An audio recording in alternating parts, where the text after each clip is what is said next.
السلام عليكم، أهلا بكم.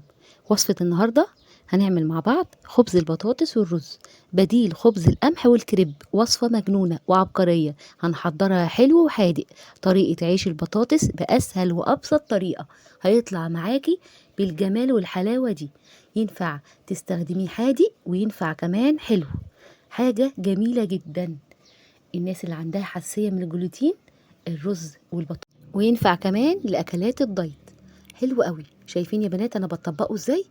ما بيتعجنش وفي نفس الوقت ما بيتكسرش ولا بيتقطع.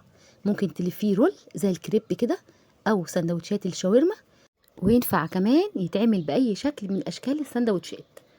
جميل جدا، حلو قوي. اتمنى تجربوه بنفس الطريقه.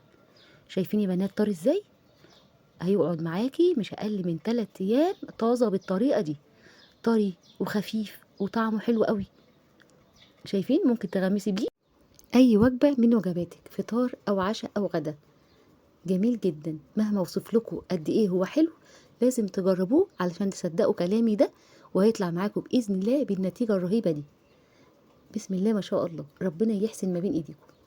انا هنا ودي كده مرحله من مراحل التسويه على الطاسه على عين البوتاجاز من فوق بكل سهوله. شايفين بينفخ ازاي؟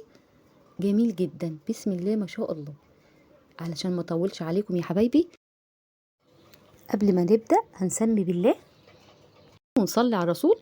اللهم صل وسلم وبارك عليك يا حبيبي يا رسول الله. معانا هنا في المقادير كوباية رز منقوعة، يعني حوالي يعني 6 ساعات. انا نقعتها 6 ساعات. شايفين يا بنات؟ بالمية بتاعتها كده، انا مش هرمي المية بتاعتها. ده رز مصري غسلته ونقعته. المية تكون غرقان كده مية، عشان طبعا بيشرب مية، لازم احط مية زيادة عن الرز الموجود. ومعانا كوب بطاطس مقطعة مكعبات وسلقتها في مية قليلة علشان مرميش مية البطاطس. وفرمت الرز والبطاطس مع بعض في الخلاط. انا كده فرمت الرز والبطاطس مع بعض في الخلاط. لو في ميه من البطاطس بستخدمها، ولو ما فيش ولقيت الخليط تقيل احط ميه عادي خارجيه، ميه عاديه. اهم حاجه اوصل للقوام ده. انا فرمت الرز والبطاطس يا بنات مع بعض. انا لو هستخدمه حادق اعمله مثلا هاكل بيه مثلا جبنه، او اكل بيه مثلا اي اكل حادق، احط رشه فلفل في الخليط ورشه ملح. طب انا لو هستخدمه حلو، هستخدمه مثلا زي الكريب كده بالشوكليت والقطع الموز، في الوقت ده هحط رشه فانيليا يا بنات ورشه سكر في الخليط وانا بفرمه. تمام يا بنات كده؟ يعني احنا ممكن نستخدمه حادق وممكن نستخدمه حلو. انا هنا في طاسه بدهن رشه زيت خفيفه، بمسحها كده بالفرشه. طاسه على نار متوسطه. واول ما بحط العجين يا بنات الخليط زي ما انتوا شايفين كده، بيبقى عامل شبه القطايف، مخرم كده عادي خالص. ما تجيش جنبه. اول ما بتقلبيه زي ما انتوا شايفين يا بنات كده، انا بضغط عليه بالمعلقه السيليكون كده بالراحه، هتلاقي الاخرام دي اتقفلت لوحدها، وفي نفس الوقت بدأ ينفخ معاكي. اهم حاجه الخليط يبقى قوامه مظبوط زي ما انتوا شفتوه في البدايه. شايفين الفقاقيع كده بدأ ينفخ اهو واحده واحده. شايفين يا بنات؟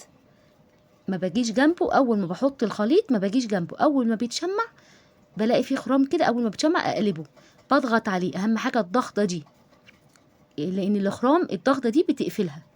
وزي ما انتوا شايفين كده، اعد 5 ثواني واقلب على الوش التاني، وهكذا 5 ثواني واقلب على الوش التاني. بقلب وبضغط لغايه ما يوصل بالطريقه معاكي دي. سهل وجميل وطعمه خطير. اتمنى تجربوه بنفس الطريقه. شايفين يا بنات نفخ ازاي؟ ولا ريحته حلوه قوي؟ طعمه طعم الكريب بالظبط يا بنات. شايفين يا بنات منفوخ ازاي؟ ده دليل ان العجينة مظبوطة 100%، ودرجة الحرارة مظبوطة. معليش درجة الحرارة، اخليها وسط. واحدة واحدة معاكم يا بنات في مراحل التسوية. شايفين انا بعد 5 ثواني واقلب. 5 ثواني واقلب. بس الكلام ده امتى؟ بعد ما الاقي اول مرة خالص حطيت الخليط وشمع وقلبت. بقعد اضغط كده واعد 5 ثواني واقلب. ما بقلبش قبل ما يشمع. لازم يشمع يا بنات. اول مره احطه فيه هنلاقي زي فقاقيع كده وخرام، ما قلقش خالص. تمام، ما قلقش. هي دي الطريقه الصحيحه لكريب البطاطس والرز او لخبز البطاطس والرز، سموه بقى زي ما هتسموه. وصفة جميلة جدا وحلوة قوي للناس اللي بتعمل دايت زي ما قلت لكم. انا مقربه لكم اهو الكاميرا وانا بحاول اوريكم اهو يا بنات. دي اول ضغطه. شايفين يا بنات منفوخ ازاي؟ بسم الله ما شاء الله، جميل جدا. عجينه جميله جدا وعجينه ناجحه جدا، بس اهم حاجه امشي بالمقادير زي ما قلت لك. تمام يا بنات، انا بدهن دهنه زيت، دهنه خفيفه. المراحل معاكم اهو واحده واحده. طبعا عايزه تكبري الرغيف عن كده كبري. انا بنزل بكميه على قد الرغيف اللي انا عايزاه. شايفين الاخرام؟ اول ما شمعت هقلب. في الوقت ده ممكن تضغطي ضغطه خفيفه كده وتغطيها، وممكن ما تغطيهاش. اعد 5 ثواني واقلب على الناحيه التانية، واضغط ضغطه خفيفه واعد 5 ثواني واقلب، وهكذا لغايه ما ياخد اللون الحلو ويتنفخ معاكي بالطريقه الجميله دي. اهم حاجه بنشيله وبنطلعه على فوطه قماش، لازم يتغطى. ولما يهدى خالص ممكن بقى تفرزيه في الفريزر عادي خالص، في علبة بلاستيك او في اكياس حفظ طعام، وشيليه في الفريزر على عدد الرغيفة اللي انت عايزاه، وطلعيه هيهدى بس كده. ممكن تسخنيه في الميكرويف او ممكن ترجعي تسخنيه في طاسة على نار هادية قوي زي ما انا بعمل كده، وهيبقى معاكي زي الفل. تاكلي بيه بقى زي الحاجة اللي انت عايزاها. لو عايزة تعمليه حلو زي ما قلتلك، فانيليا ورشة سكر، ولو عايزة تعمليه للحادق رشة ملح ورشة فلفل أسمر. وكلي أحلى عيش بطاطس ورز تحفة من إيديك الحلوين. ربنا يحسن ما بين إيديكم. لايك يا أجمل إخوات بالدنيا. هعمل معاكم واحدة كمان. أنا رشيت رشة خفيفة زيت في الطاسة، نار متوسطة. أول ما شمع يا بنات بقلبه وابدأ أضغطه ضغطة خفيفة، وبعدين بغطيه، وبعد كده بقعد اقلب كده على الوجه الاولاني والوجه التاني لغايه ما يخلص ويطلع معايا باللون الجميل ده. تمام كده يا بنات.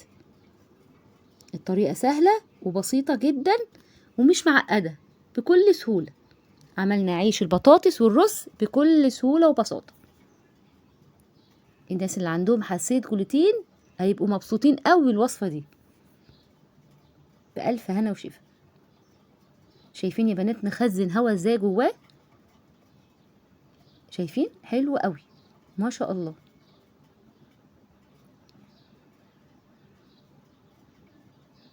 تمام كده يا بنات.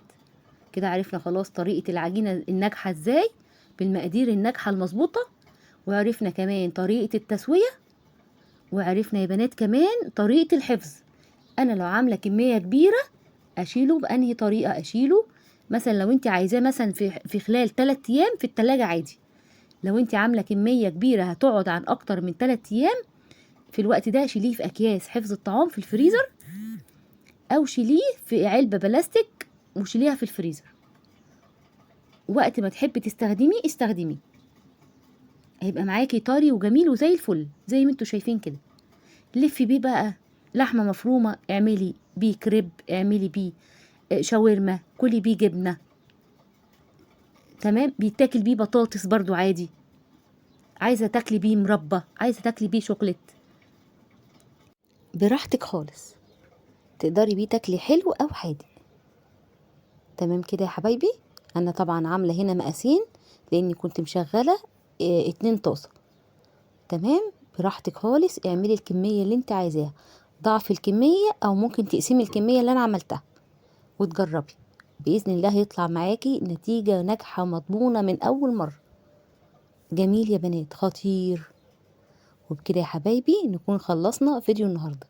لو عجبكم الفيديو فضلا وليس امرا لايك وشير لكل حبايبكم، واشتركوا في القناه وفعلوا زر الجرس على الكل علشان يوصل لكم كل جديد.